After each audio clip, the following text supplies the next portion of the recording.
Bismillahirrahmanirrahim. Assalamualaikum warahmatullahi wabarakatuh. Alhamdulillah wassalatu wassalamu ala Rasulillah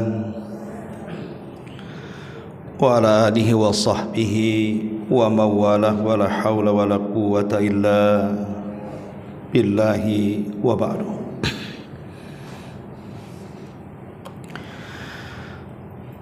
Alhamdulillah, segala puja dan puji hanya milik Allah subhanahu wa ta'ala. Salat dan juga salam kita hadiahkan kepada Rasul kita Nabi besar Muhammad sallallahu alaihi wa ala alihi wasallam. Ma'asyiral muslimin wal muslimat rahimakumullah.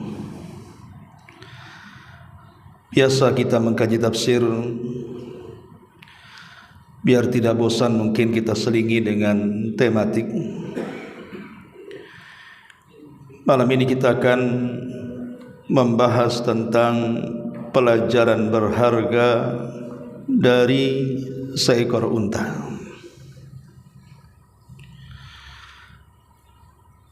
Ma'asyiral muslimin yang dimuliakan Allah subhanahu wa ta'ala, unta ini binatang yang menakjubkan yang Allah subhanahu wa ta'ala jadikan tanda dari tanda-tanda kuasanya. Sampai-sampai Allah subhanahu wa ta'ala mengatakan dalam Al-Quran, afala yanzuruna ilal ibili kaifa khuliqat. Tidakkah kalian melihat bagaimana unta diciptakan? Bukankah binatang-binatang yang lain, kuda, gajah, kambing, sapi dan yang semacamnya, itu juga diciptakan Allah subhanahu wa ta'ala?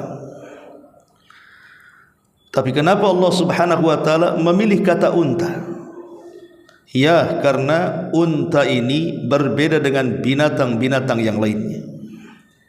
Apa saja keajaiban unta ini dan apa pelajaran yang bisa kita petik dari binatang unta ini?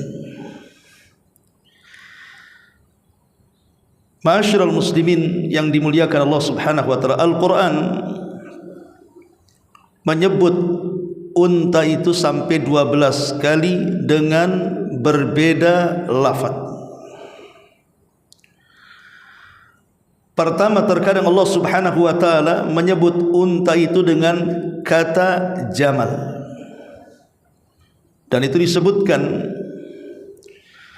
di dalam Al-Quranul Karim pada surah Al-A'raf ayat 40, ketika Allah subhanahu wa ta'ala berfirman, innal ladzina kadzdzabu bi ayatina wastakbaru anha la tufattahu lahum abwabus sama wa la yadkhulunal jannata hatta yalijal jamalu fi sammil khiyat. Orang-orang yang mendustakan ayat-ayat kami, kata Allah, dan mereka sombong, maka selamanya tidak akan dibukakan kepada mereka pintu-pintu langit, dan mereka tidak akan masuk surga sampai ada cerita unta masuk ke liang jarum. Kalimat la yadkhulul jannah hatta yalijal jamalu fi samil khiyat, di sini ada kalimat jamal, sampai ada cerita unta masuk ke lubang jarum. Ada unta masuk ke lubang jarum? Mustahil. Lubang jarum itu kecil, unta itu besar. Maknanya Allah subhanahu wa ta'ala ingin mengatakan, jangan harap orang-orang kafir yang mati itu mereka masuk surga.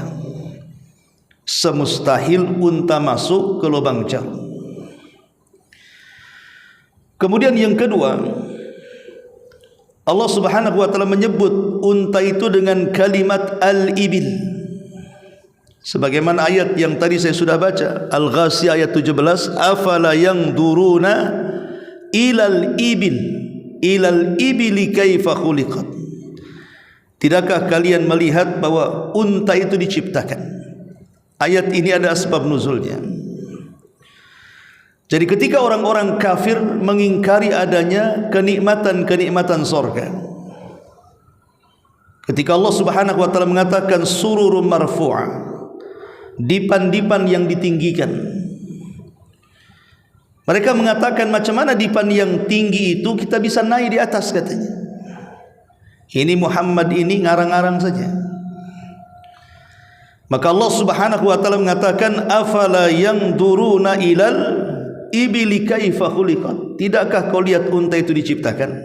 Karena unta itu kalau kita naik, seseorang naik unta itu kan tinggi, kita ini pendek. Kalau tidak pakai tangga susah. Tapi unta itu binatang yang kalau ada orang naik di atasnya pasti dia akan duduk. Kemudian orangnya naik, kemudian dia bangkit. Begitu gaya unta ketika seseorang hendak menungganginya, dia duduk dulu.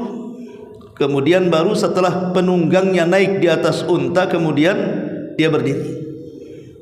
Maksudnya apa? Kalau unta saja, ketika seseorang naik di atasnya, dia duduk dulu, kemudian orangnya naik dengan mudah, baru berdiri, maka kasur-kasur dipan-dipan di sorga juga demikian. Tidak perlu kita naik dipannya yang merendah, kemudian kita naik tidur, kemudian dia naik lagi. Bagi Allah Subhanahu wa taala itu mudah. Intinya di sini Allah Subhanahu wa taala menyebutkan dengan kalimat al-ibil. Kemudian yang ketiga, Allah Subhanahu wa taala menyebut kalimat unta dalam Quran itu dengan lafaz naqah. Sebagaimana Allah mengatakan dalam surah Hud ayat 64. Wa ya qaumi hadhihi naqatullahi lakum ayah. Ini perkataan Nabi Allah Saleh ketika umatnya meminta mukjizat Nabi Saleh, suruh mengeluarkan unta dari batu. Kenapa meminta mukjizat seperti ini? Karena kaum Tsamud, kaumnya Nabi Saleh itu biasa memahat batu, membuat istana-istana, bukan untuk ditempati, tidak, mereka hanya hobi saja. Lah karena mereka selalu berbaur dengan batu, memahat batu, makanya mereka meminta kepada Nabi Saleh, keluarkan dari batu ini unta, katanya. Maka Nabi Allah Saleh berdoa kepada Allah, tiba-tiba batu itu belah, keluar unta hamil 10 bulan. Dan Allah katakan, perkataan Nabi Saleh, ya qaumi hadhihi naqatullahi lakum ayah. Wahai kaumku, inilah unta betina dari Allah sebagai mukjizat yang ditunjukkan kepada kalian. Kemudian yang nomor 4, terkadang Allah Subhanahu wa taala menyebut unta dalam Quran itu dengan kalimat al-ba'ir. Sebagaimana Allah Subhanahu wa taala sebut dalam surah Yusuf ayat 65. Walamma fatahu mata'ahum wajadu bidha'atahum ruddat ilaihim. Qalu ya qaum, qalu ya abana, ma nabghi hadhihi bidha'atuna ruddat ilaina wa namiru ahlana wa nahfadhu akhana wa nazdadu kaila ba'irin dzalika kailun yasir. Dan tatkala mereka membuka barang-barangnya, mereka menemukan kembali barang-barang penukaran mereka, dikembalikan kepada mereka. Mereka berkata, wahai ayah kami, apalagi yang kita inginkan? Ini barang-barang kita dikembalikan kepada kita, dan kita akan dapat memberi makan keluarga kita, dan kita akan memelihara saudara kita, dan kita akan mendapat tambahan jatah gandum seberat beban unta.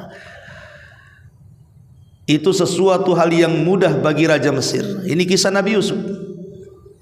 Jadi ketika Nabi Yusuf alaihi salatu wassalam didatangi oleh saudara-saudaranya dari Palestina, karena ketika itu Palestina terjadi paceklik, Mesir sedang banyak gandum, maka ditukar dengan barang-barang yang berharga. Ketika mereka datang, saudara kandung Nabi Yusuf bin Yamin tidak ikut. Makanya kemudian dipancing supaya saudaranya datang. Dengan cara apa? Dikembalikan barang-barang itu, supaya mereka datang lagi membawa saudaranya. Tapi intinya adalah di sini lafadznya ada kalimat kaila ba'ir, seberat unta. Allah membahasakan unta itu dengan ba'ir. Kemudian yang nomor 5, Allah Subhanahu wa taala membahasakan unta itu dengan isyar. Sebagaimana Allah Subhanahu wa taala berfirman dalam surah At-Takwir ayat 4, wa idzal isyaru uttilat. Dan apabila unta-unta yang bunting ditinggalkan. Apa maknanya? Ayat ini menceritakan tentang hari kiamat. Seolah-olah unta itu di zaman nanti dekat-dekat hari kiamat itu barang berharga, barang yang sangat berharga. Tapi saat kiamat barang berharga pun tidak akan dipedulikan, karena mereka akan masing-masing menyelamatkan diri-diri mereka sendiri. Karena ngerinya hari itu sampai barang-barang yang berharga pun dibiarkan saja. Lihatlah ketika kita melihat kondisi gempa. Ketika terjadi gempa, ingatkah orang barang-barang dalam rumah? Tidak, yang ingat dia cepat keluar supaya tidak mati. Itu kondisi gempa, bukan kiamat loh ya. Macam mana orang yang kiamat begitu ya? Gempa saja terkadang kita sudah tidak ingat kita punya barang antik, barang mewah, barang berharga, uang dan yang semacamnya. Yang penting dia kabur dari rumahnya selamat. Kemudian yang nomor 6, terkadang Allah Subhanahu wa taala membahasakan unta itu dengan kalimat dhamir, sebagaimana disebutkan dalam surah Al-Hajj ayat 27. Wa adzin fin nasi bil haji ya'tuka rijalan wa ala kulli dhamirin ya'tina min kulli fajin amik. Dan berserulah kepada manusia untuk mengerjakan haji, niscaya mereka akan datang kepadamu dengan berjalan kaki dan mengendarai unta. Kalimat ini kulla dhamir wa ala kulli dhamir, mengendarai unta yang kurus yang datang dari segenap penjuru yang jauh. Ayat ini menceritakan tentang kisah Nabi Ibrahim. Jadi setelah Nabi Ibrahim membangun Ka'bah, Ibrahim diperintahkan Allah untuk mengajak manusia haji. Disuruh untuk memberitahu orang yang ada di ujung barat, ujung timur, ujung selatan dan utara. Nabi Ibrahim bingung, ya Rabb, kalau aku harus berjalan ke ujung-ujung arah itu, sampai kapan? Aku tidak sanggup memberitahu mereka harus berjalan ke ujung-ujung arah itu. Maka Allah mengatakan, tidak perlu kau berjalan ke ujung-ujung arah itu, cukup engkau berteriak dari sini ke barat, nanti suaramu akan aku sampaikan ke ujung barat. Cukup kau berteriak ke arah timur, nanti suaramu akan aku sampaikan ke ujung timur. Dan begitu seterusnya. Makanya Allah mengatakan, wa adzin fin nasi bil hajj, serulah manusia untuk mengerjakan haji. Dan ini salah satu mukjizatnya Nabi Ibrahim, suaranya bisa sampai kemana-mana.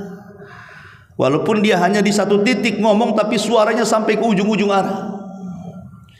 Ini juga nomor 6. Kemudian yang nomor 7, Allah Subhanahu wa taala juga mengistilahkan dengan kalimat him, sebagaimana dalam surah Al-Waqiah ayat 55. Fasharibuna syurbal him, maka kamu melihat seperti unta yang sangat haus ketika minum. Ini ketika menggambarkan siksaan neraka, bagaimana hausnya mereka sementara tidak ada minuman kecuali hamiman wa ghassaqa. Hamim itu air yang sangat panas dan mendidih, sementara ghassak itu artinya nanah-nanah, darah-darah dan muntah penduduk neraka. Kemudian yang nomor 8, Allah Subhanahu wa taala juga mengistilahkan dengan kalimat al-wabar, sebagaimana disebutkan dalam surah An-Nahl ayat 80.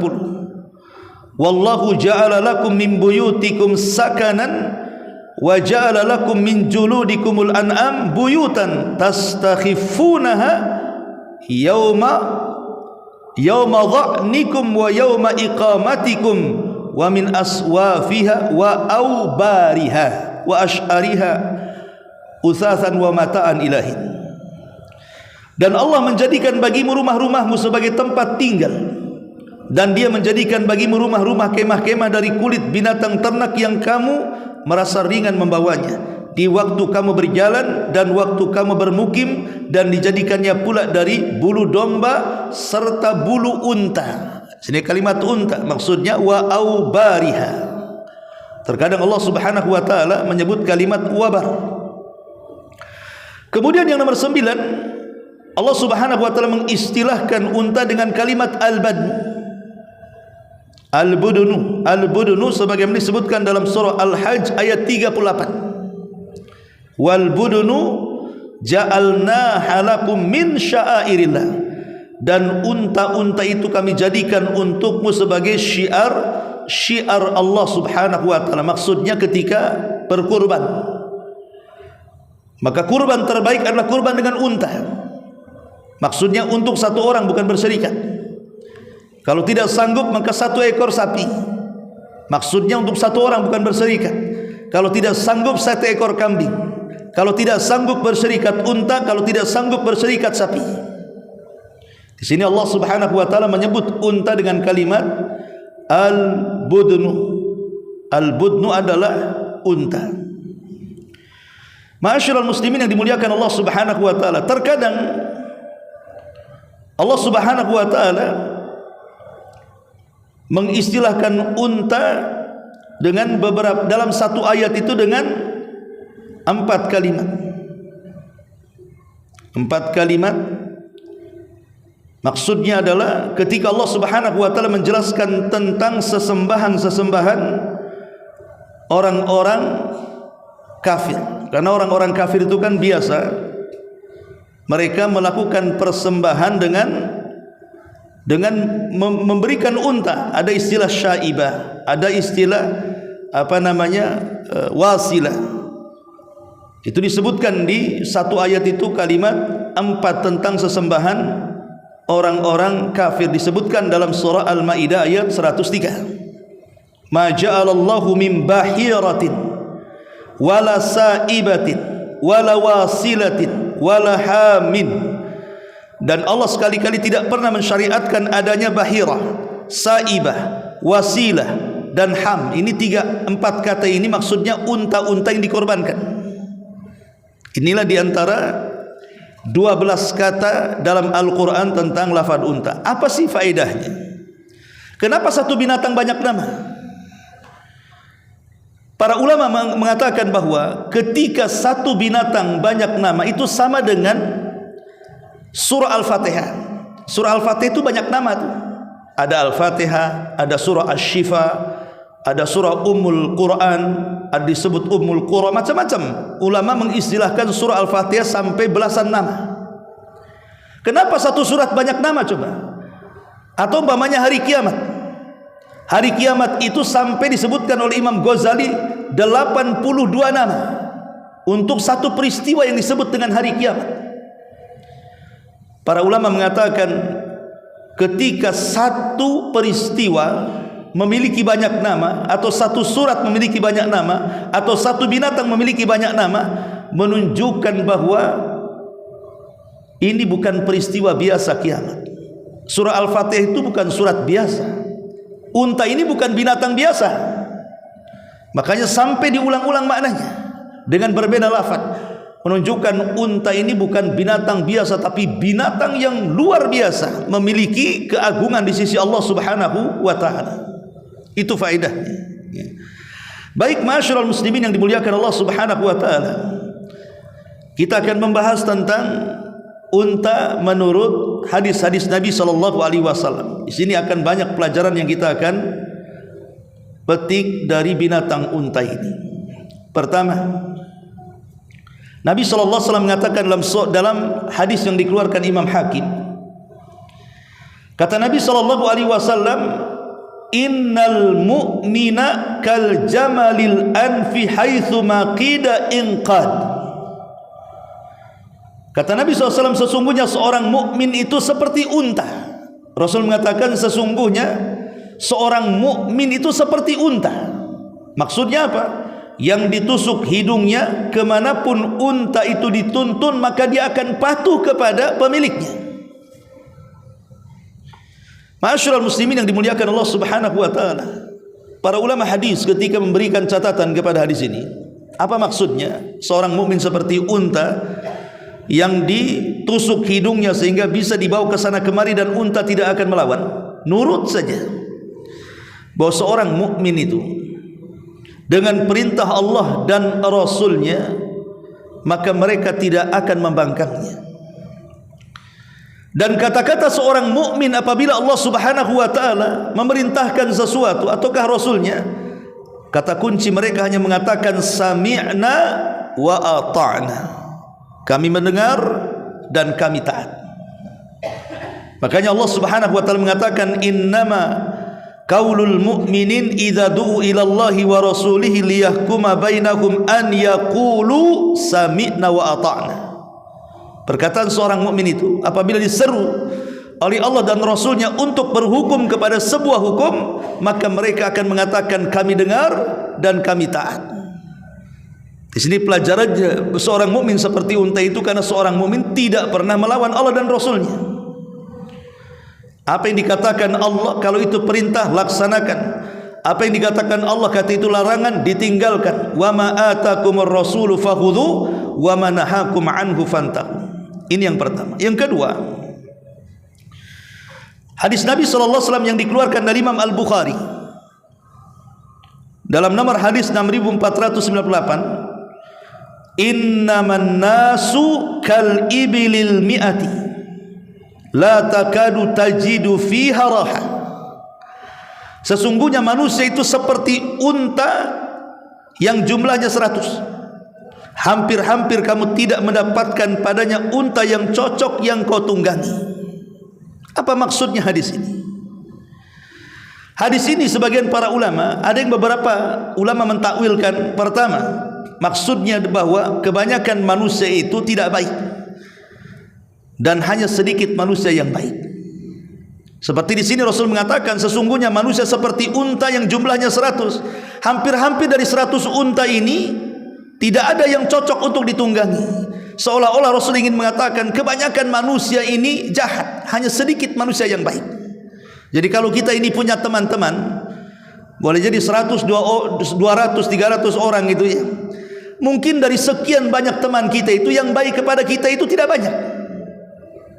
Mungkin mereka senyum itu hanya lipstik saja, hanya pencitraan saja, seolah-olah baik dengan kita. Di belakang nikam kita pula dia.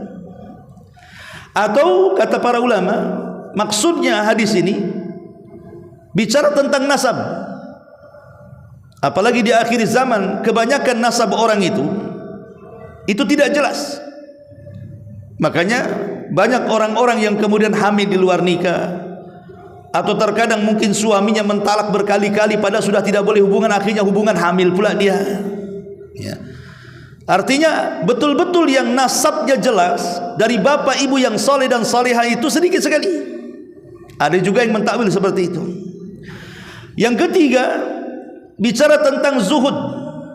Jadi orang yang zuhud di dunia itu sedikit sekali.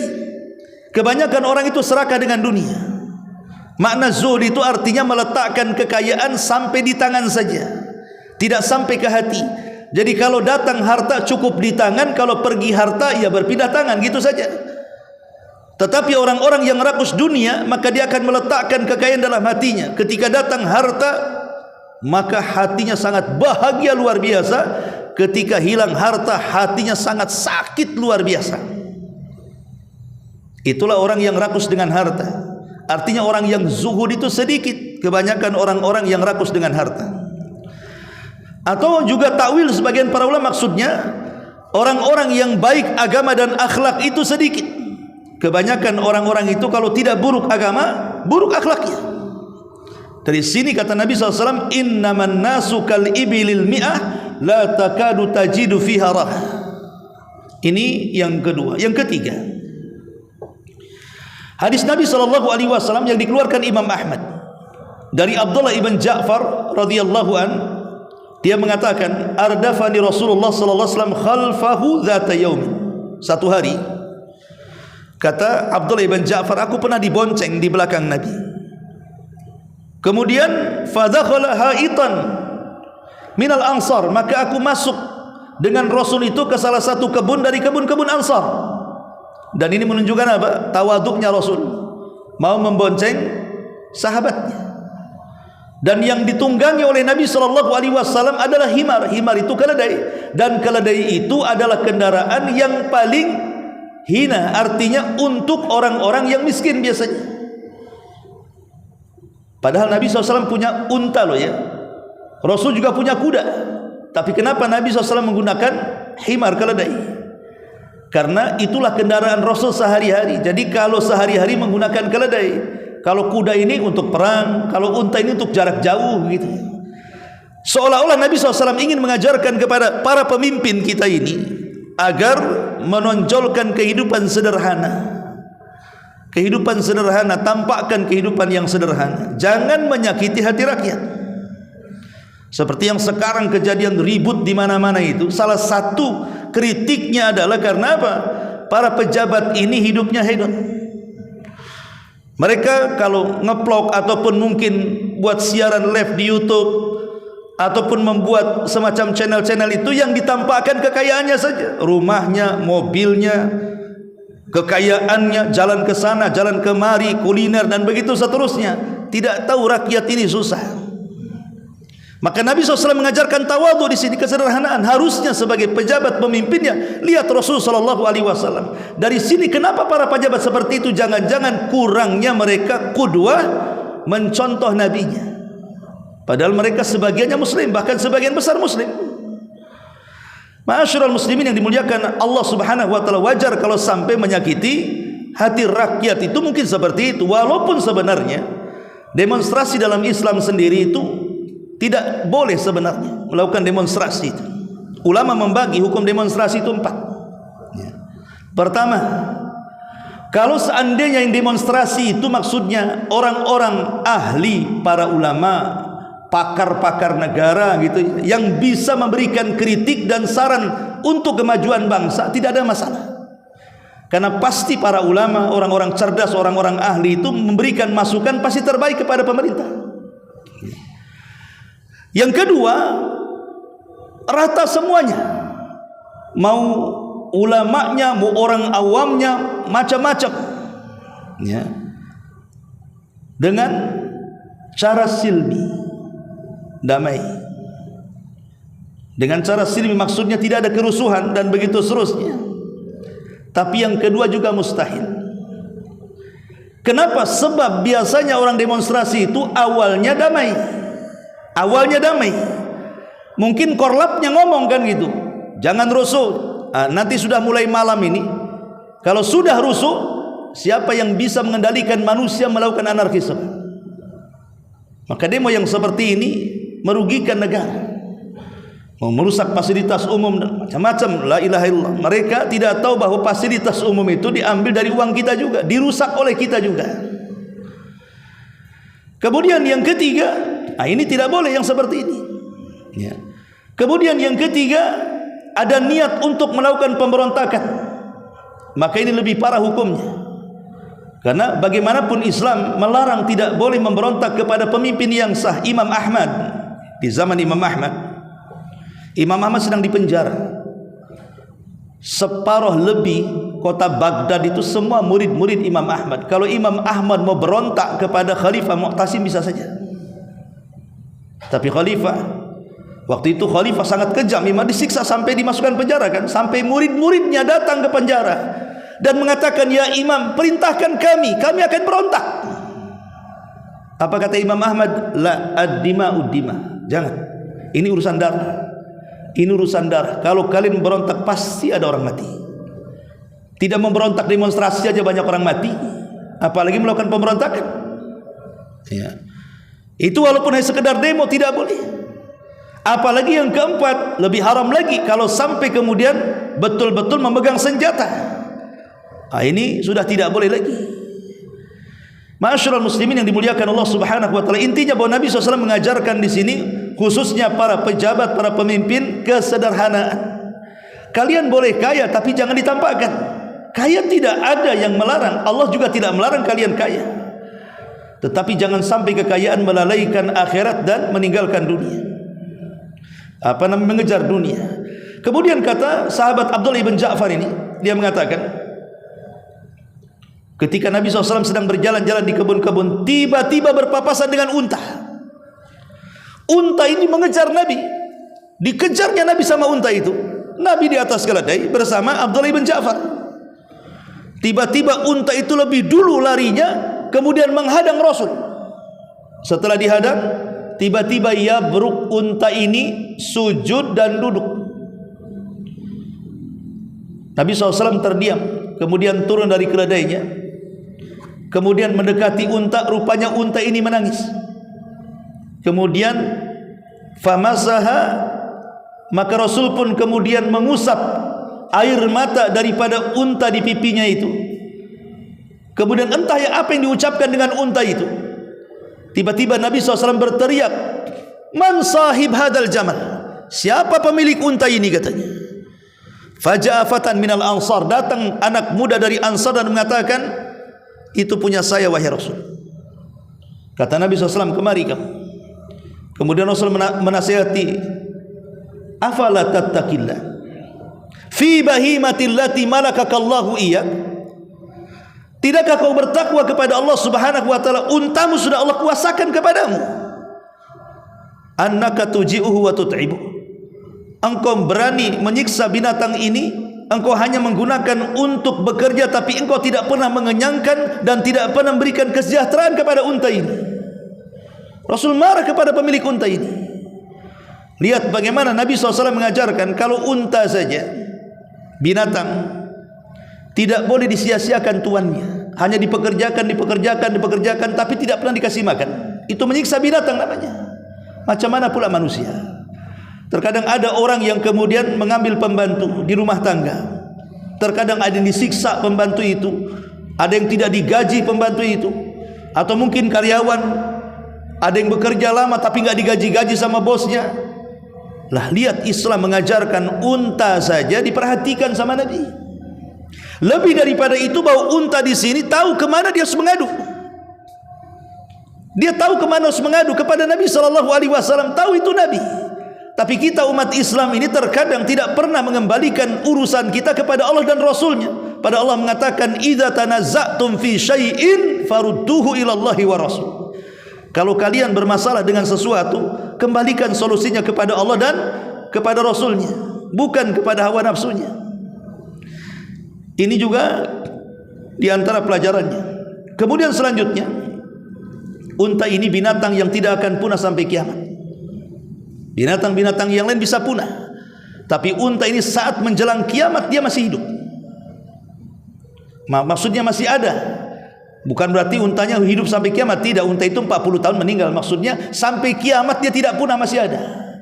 Dan itu disebutkan dalam hadis Nabi SAW, "La taqumus sa'ah hatta takhrujan narun min ardil hijaj tudi'u anaqal ibli bi Basrah." Tidak akan terjadi hari kiamat, kata Rasul, sampai api keluar dari tanah Hijaz yang menerangi leher-leher unta di Basrah.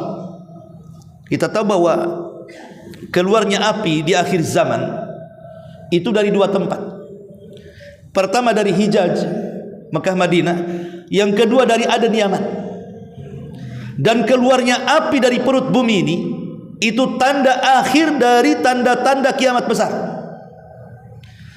Karena Al-Imam Ibnu Hajar Al-Asqalani dalam kitabnya Fathul Bari menukilkan pendapat Al-Imam At-Tayyibi rahimahullahu ta'ala. Di antara ijtihad beliau ketika menyusun tartib kiamat, tanda-tanda kiamat besar itu, dia mengatakan yang pertama muncul Dajjal. Munculnya Dajjal dulu. Sebelumnya Imam Mahdi itu kiamat kecil, tanda-tanda kiamat kecil. Muqaddimah tanda-tanda kiamat besarlah Imam Mahdi. Tapi yang pertama munculnya tanda-tanda kiamat besarlah munculnya Dajjal. Kemudian setelah itu Isa turun dari langit dan membunuh Dajjal. Yang kedua Isa bin Maryam turun dari langit kemudian membunuh Dajjal. Kemudian yang ketiga setelah Dajjal mati dibunuh Isa bin Maryam, maka masih di zaman Isa keluar Ya'juj wa Ma'juj, dua kabilah besar yang tersembunyi di sebuah tempat yang terbenteng yang dibuat oleh Dzulqarnain di zamannya. Dan jumlah mereka sangat banyak, bandingannya satu dari kita 999 dari mereka. Satu dari kita, 999 dari mereka. Makanya Rasulullah mengatakan, jangan kalian kira jihad sudah berhenti. Bahkan kalian akan menghadapi satu kaum yang tidak mungkin dikalahkan selamanya. Maksudnya siapa? Ya'juj wa Ma'juj. Bagaimana akan dikalahkan? 1 banding 999. Bagaimana cara mengalahkannya? Kita aja lawan 10 orang babak belur. Ini yang dilawan 1 orang lawan 999. Mana bisa dikalahkan? Makanya Isa bin Maryam tidak bisa mengalahkan pasukan Ya'juj wa Ma'juj. Justru dia sembunyi dengan kaum muslimin di Masjid Tur. Baru kemudian dia berdoa agar Allah mengirimkan azab kepada mereka. Barulah kemudian Allah mengirim semacam nagab, ulat-ulat itu yang menggigit setiap tengkuk Ya'juj wa Ma'juj, baru mati semuanya. Jadi yang membunuh itu adalah karena azab Allah Subhanahu wa taala. Baru setelah Ya'juj dan Ma'juj, baru muncul dukhan, asap tebal di langit. Kalau yang mengisap orang-orang yang beriman ya paling flu saja. Kalau yang mengisap orang-orang kafir sampai keluar darah. Kemudian setelah itu baru matahari terbit dari arah barat saat manusia tidur. Kemudian orang-orang yang beriman biasa subuh bangun, kemudian salat subuh. Orang-orang kafir, orang munafik, mereka tidak bangun sampai terbit matahari, tapi tak nampak mataharinya. Ditunggu sampai zuhur, tak nampak pula mataharinya. Ditunggu sampai asar, tak nampak pula mataharinya. Ketika di waktu matahari tenggelam, malah muncul dari arah barat. Selama 3 hari berturut-turut. Ketika itu tidak bermanfaat iman kita sama sekali. Sekalipun orang kafir masuk Islam tidak akan diterima. Sekalipun orang musyrik membuang berhalanya tidak akan diterima. Kenapa? Karena 2 waktu yang taubat tidak mungkin diterima, saat nyawa di kerongkongan dan saat matahari terbit dari arah barat. Kemudian setelah itu muncul binatang yang keluar dari perut bumi yang disebut dengan dabatun minal ard, bisa bicara. Tugasnya menstempel. Kalau orang mukmin distempel, keluar cahaya di mukanya. Kalau orang kafir distempel, jadi hitam gosong. Sehingga orang bisa dibedakan mana mukmin, mana kafir. Dilihat dari wajahnya saja. Dan ketika itu bahasa kafir mukmin menjadi biasa. Orang dikatakan kafir tidak tersinggung. Mau kemana Fir? Mau ke sawah Min? Nah, biasa, tidak ada masalah ya. Sampai orang lupa dengan namanya, karena hanya melihat wajahnya saja orang tahu ini mukmin, di kafir. Ini sudah tanda-tanda ke-6. Baru tanda ke-7, ke-8, ke-9 ini gempa. Tanda ke-7 gempa dari arah timur, gempa ke-8 dari arah barat, tanda ke-9 gempa di Jazirah Arab, dan yang terakhir inilah api yang keluar dari perut Hijaz dan perut Aden, perut bumi Aden, yang menggiring manusia menuju Syam. Disitulah tempat kiamat dibangkitkan. Lah saat itu Rasul mengatakan apa? Tidak tegak hari kiamat sampai api keluar dari tanah Hijaz yang menerangi leher-leher unta. Berarti unta itu hidup sampai alamat kiamat yang terakhir. Dan ini salah satu keistimewaan. Bahkan saat manusia digiring oleh api, api itu tidak akan membakar orang, dia hanya menggiring saja. Api itu kalau kena bangunan membakar, kalau kena pohon membakar, kena apa saja dibakarnya. Tapi kalau kena orang nggak akan membakar, dia hanya giring saja. Manusia berhenti, apinya berhenti. Manusia jalan, apinya jalan. Sampai semua manusia berkumpul di Syam. Makanya disebut Syam itu Ardul Mahsyar. Dia bumi dikumpulkannya manusia.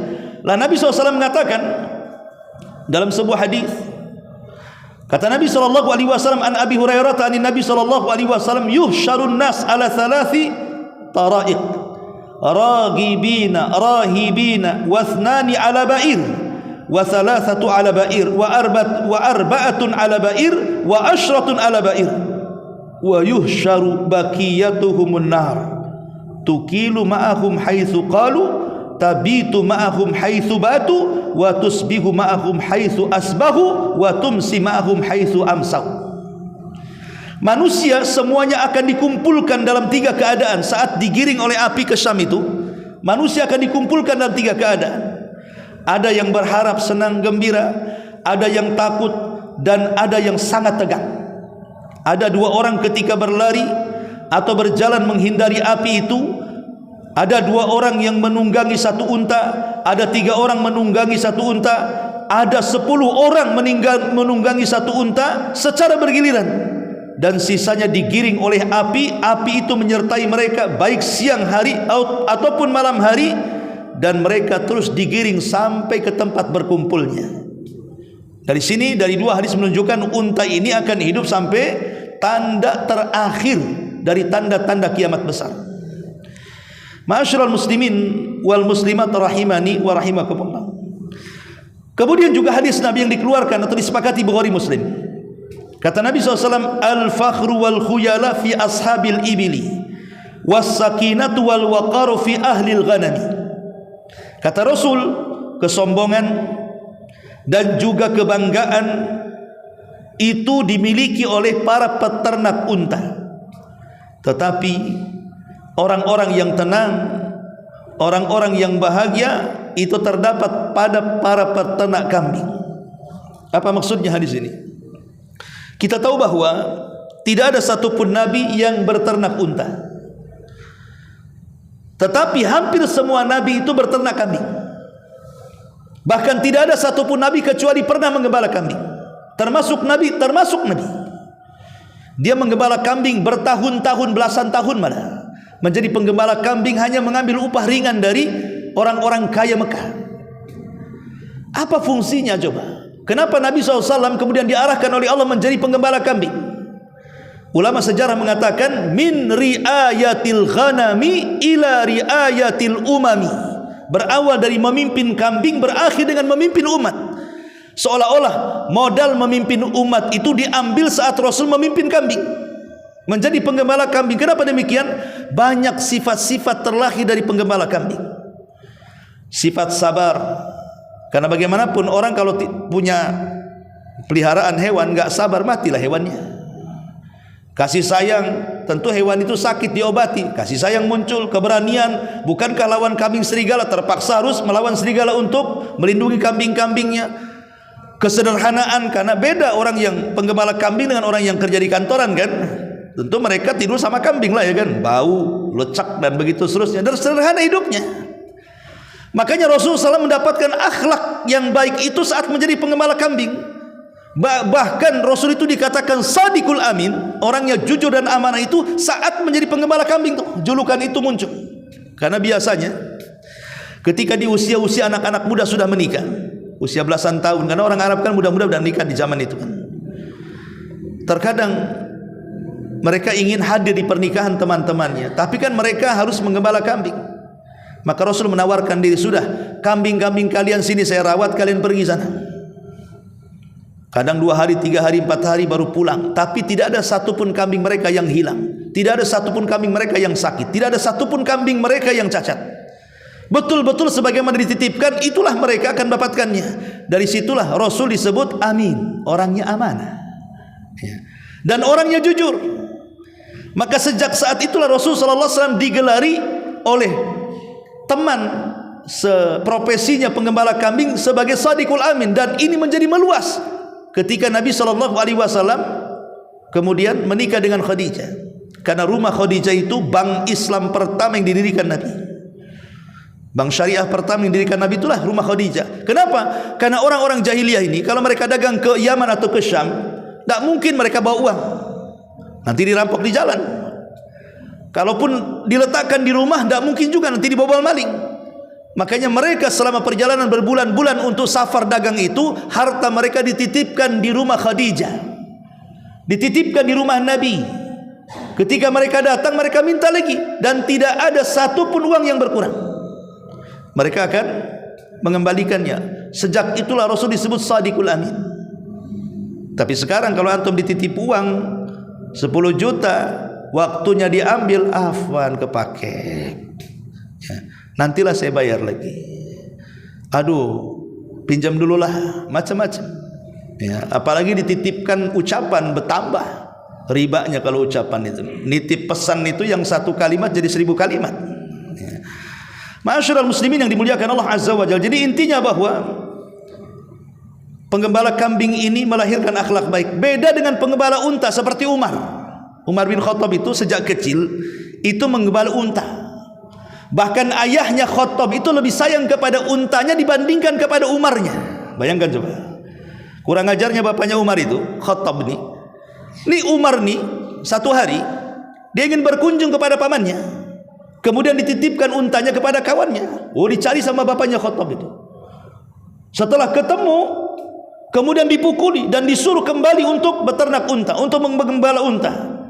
Kata Umar bin Khattab kepada ayahnya, wahai ayahku, apakah kau lebih sayang unta dibandingkan diriku, katanya. Ya, aku lebih sayang unta dibandingkan kamu, katanya. Subhanallah. Makanya kemudian Umar menjadi besar itu keras orangnya Umar itu. Dan dia baru lembut itu ketika masuk Islam. Baru dia lembut.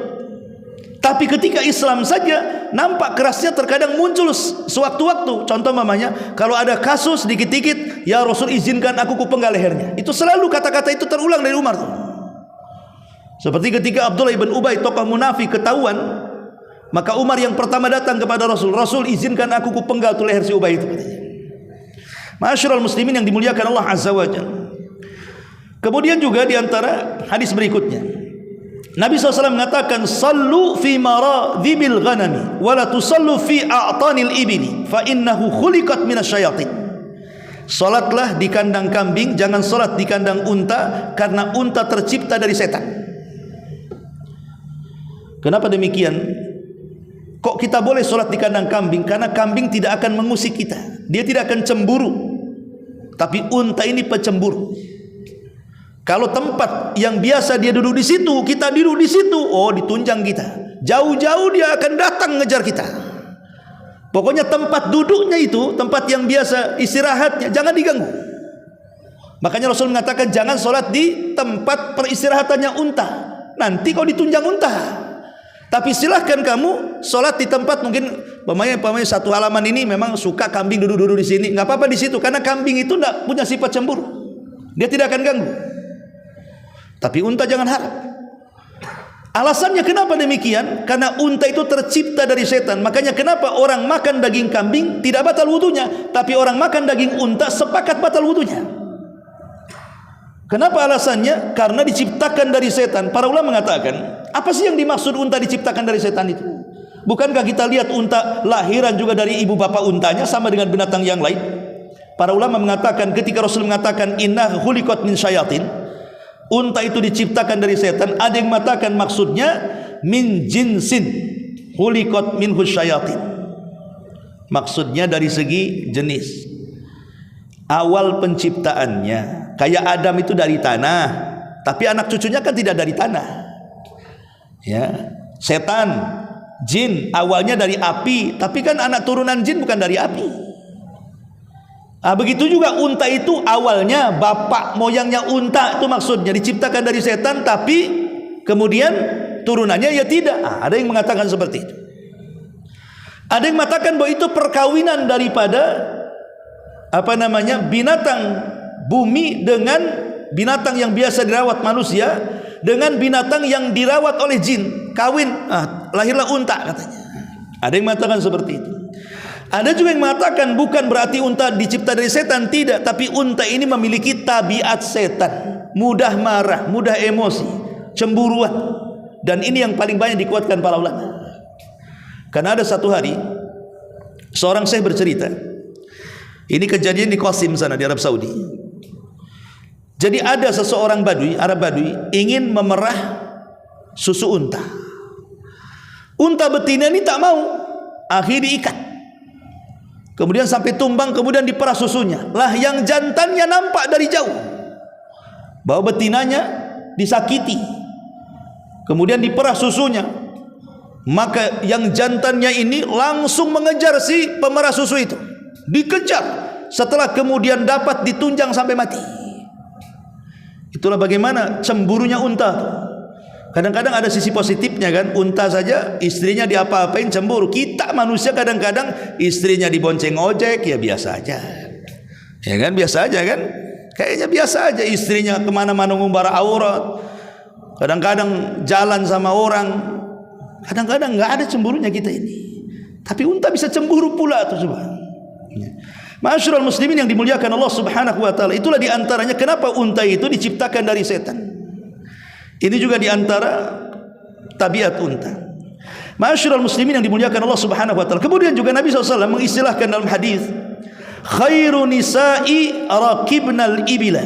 Sebaik-baik wanita di zaman itu adalah wanita yang mengendarai unta. Apa maksudnya? Para ulama mengatakan bukan berarti kemudian wanita yang naik unta jalan, enggak. Rasul SAW ingin mengatakan bahwa wanita-wanita salihah, wanita-wanita baik itu seperti unta, karena unta itu adalah binatang berharga. Makanya Rasul mengatakan la tasubul ibil, jangan kau cela unta, karena unta itu fungsinya dua, bisa membayar diat pembunuhan atau menjadi mahar. Lihat Rasul SAW ketika meminang Khadijah, berapa unta yang Rasul kasihkan? 40 unta diberikan Nabi untuk Khadijah. Kalau satu unta itu bisa membeli, kalau unta yang baik, yang super gitu kan, itu bisa ratusan juta loh. Itu bisa membeli satu mobil Avanza kan begitu, yang second lah kan itu. Itu kalau 40, anggaplah mobil Avanza second 40. Itu kan maharnya Nabi, belum lagi uang dinarnya. Menunjukkan apa?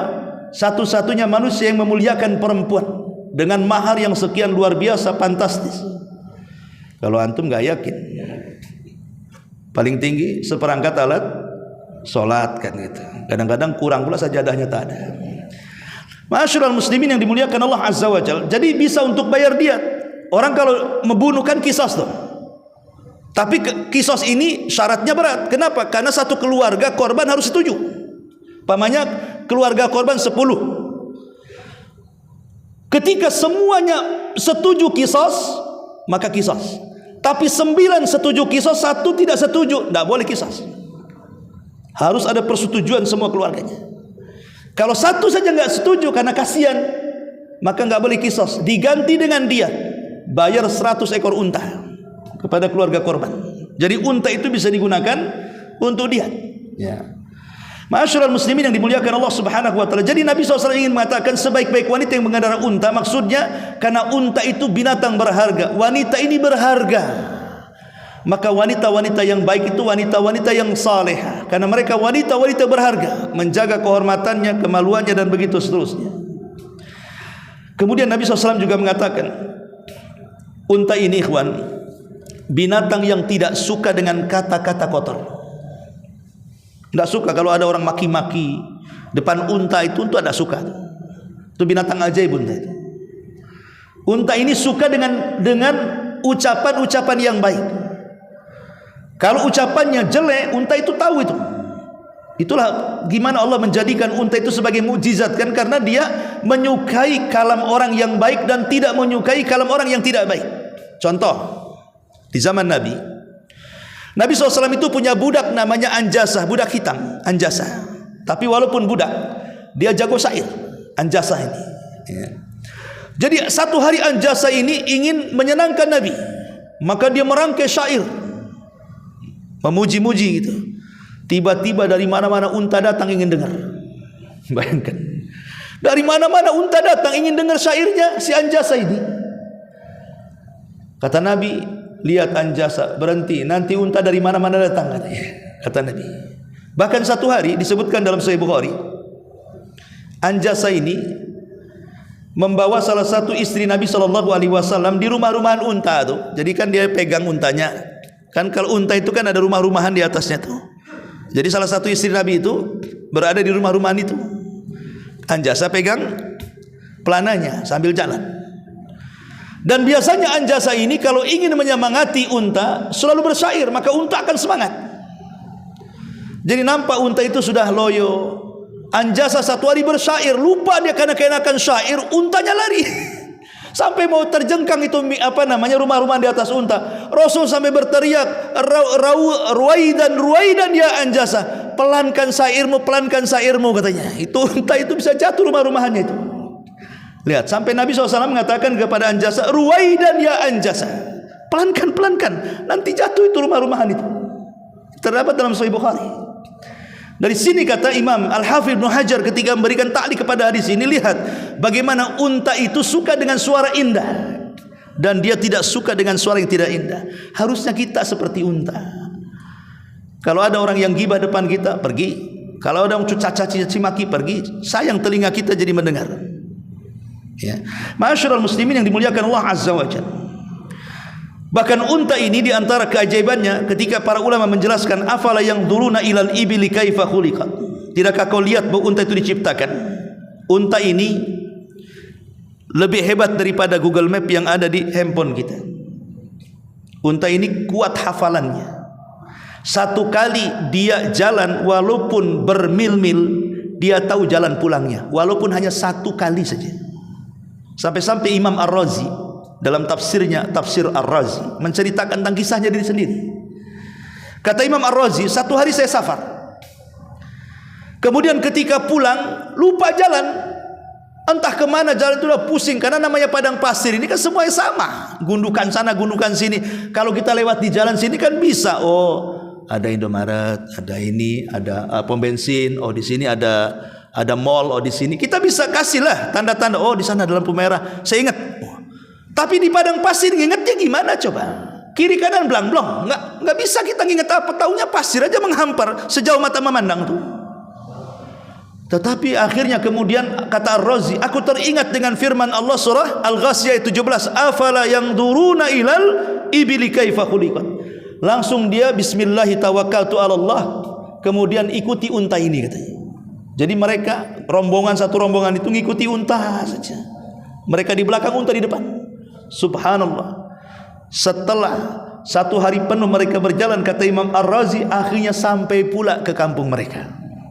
Bisa jadikan Google Map itu unta itu. Itu kan keajaiban, padahal di padang pasir itu kan. Kalau kaki kita nginjak padang pasir, datang angin kan ketutup lagi pasirnya. Kadang-kadang mana bekas tapak kaki kita aja entah di mana. Tetapi unta itu kuat hafalannya luar biasa. Kita saja juz amma dah hafal-hafal. Itulah kekuatan unta.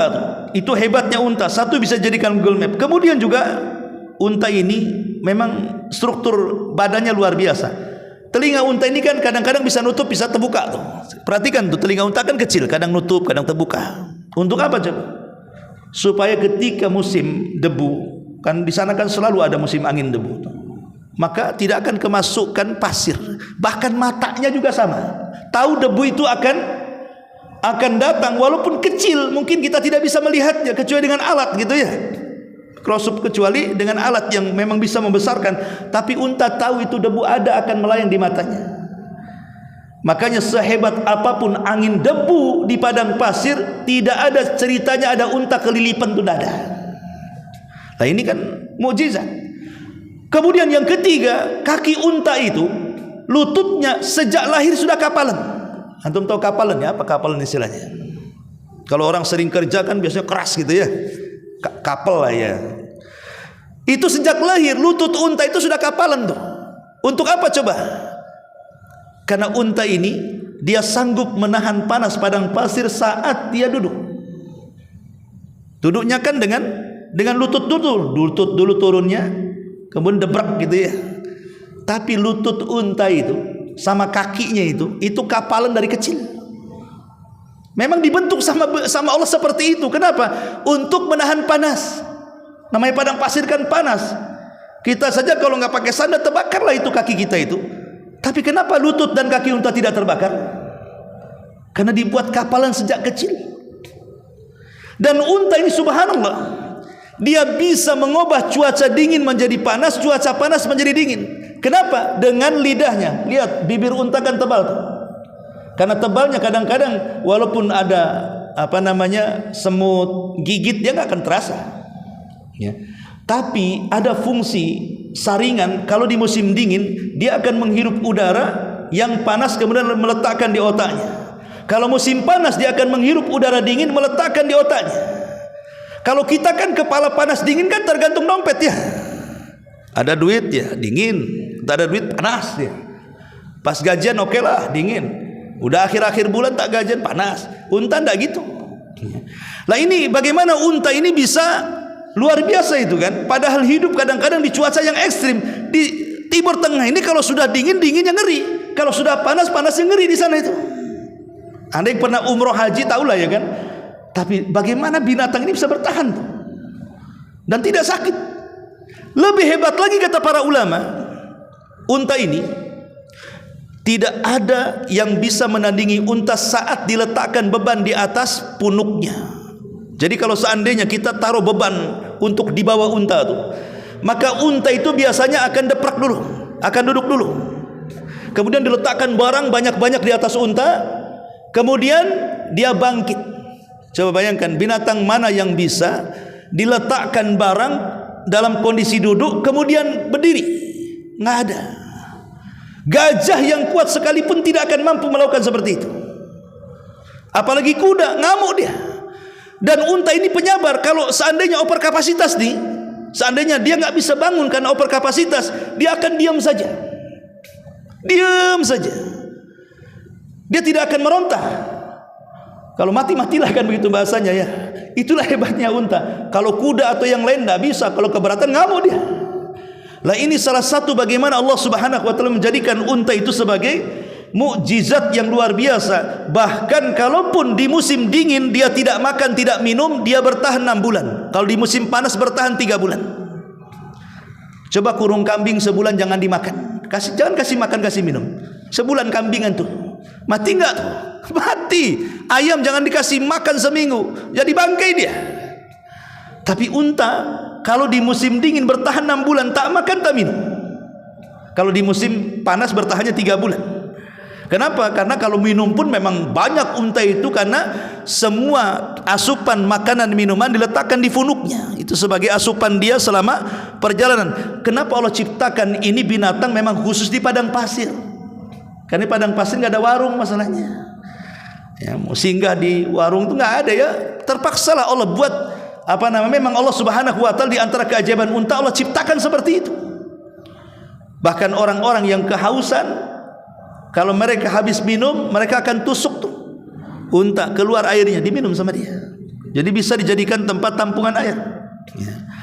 Ma'asyiral muslimin yang dimuliakan Allah Azza wa Jalla, belum lagi penciuman yang tajam. Unta ini bisa sampai 1 kilo 2 kilo, tahu tuh tuannya akan datang tuh.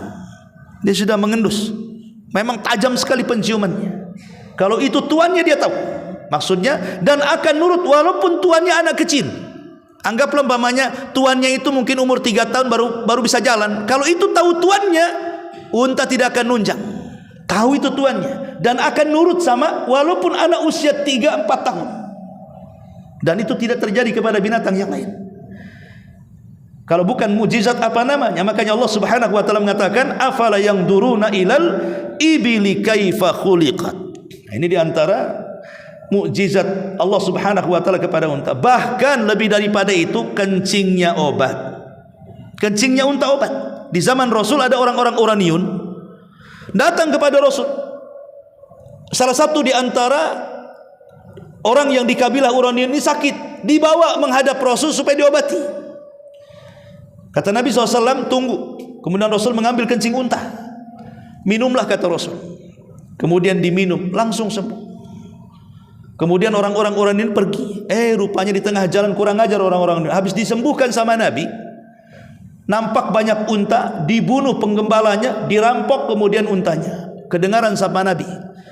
Kata Nabi, orang itu tidak bersyukur katanya. Kalau begitu tangkap orang itu. Kemudian ditangkap. Kata Rasul, bagaimana cara dia membunuh penggembala itu? Oh, sebelum dibunuh dicongkel matanya. Kata Rasul, congkel semua matanya. Kemudian setelah itu apa? Oh, pukuli dulu semuanya. Setelah itu apa? Dibunuh. Baru sekarang dibunuh. Karena qisas itu harus sama dengan pembunuhannya. Lain kalau hukum-hukum hudud yang lainnya, umpamanya zina dirajam kan beda. Dirajam. Tapi kalau qisas itu harus persis dengan pembunuhannya. Kalau sebelum membunuh dicangkul juga dia. Begitulah hukum Islam untuk menerapkan keadilan. Intinya bahwa kencing unta jadi obat di sini kan. Bahkan daging unta itu adalah daging yang tidak mengandung sama sekali kolesterol. Jadi kalau sebanyak-banyaknya makan daging unta itu tidak akan darah tinggi. Coba daging sapi, daging kambing. Nah, unta ini luar biasa, gaji-gajinya obat. Ma'asyiral muslimin yang dimuliakan Allah Subhanahu wa taala, makanya di sini wajar kalau seandainya Allah Subhanahu wa taala bisa menjadikan unta ini sebagai tanda-tanda kuasanya, karena kencingnya saja bisa menjadi obat. Menurut penelitian yang saya baca, bisa mengobati kolesterol, kemudian penyakit gula, kemudian stroke. Nah, itu bisa minum air unta tuh. Nggak tahu di rumah masih ada nggak di kulkas tuh. Kalau umroh kan ada, masuk ke penangkaran unta itu bisa dijual sama orang Arab tuh. Dikasih macam botol-botol gini tuh, warna kuning semua tuh, baunya luar biasa. Ya. Ma'asyiral muslimin, kasih madu ya. Ya, bisalah kasih madu kata Pak Rasul. Taib, ini juga diantara kehebatan unta atau mukjizat unta. Dan yang terakhir, karena waktu juga, Nabi SAW mempermisalkan unta ini sebagai bentuk taqarrub ilallah, mendekatkan diri kepada Allah sedekat mungkin. Seperti Rasul menyebutkan dalam hari Jumat, kata Rasul, siapa yang awal-awal masuk di hari Jumat dan dapat saf pertama, maka seolah-olah dia menyembelih seekor unta dan disedekahkan. Kalau dia masuk kemudian dapat saf yang kedua, maka seolah-olah dia menyembelih seekor sapi dan disedekahkan. Kalau dia masuk dan dapat saf ketiga, seolah-olah dia menyembelih kambing dan disedekahkan. Kalau dia masuk dapat saf yang keempat, seolah-olah menyembelih seekor ayam dan disedekahkan. Kalau dia mendapatkan saf yang kelima, seolah-olah dia berkorban dengan telur ayam dan disedekahkan. Keenam, ketujuh, kedelapan, tai ayam semuanya. Ada lagi dapat. Ya, artinya pertama, kedua, ketiga, keempat, kelima saja dapat keistimewaan. Setelah itu nggak dapat apa-apa.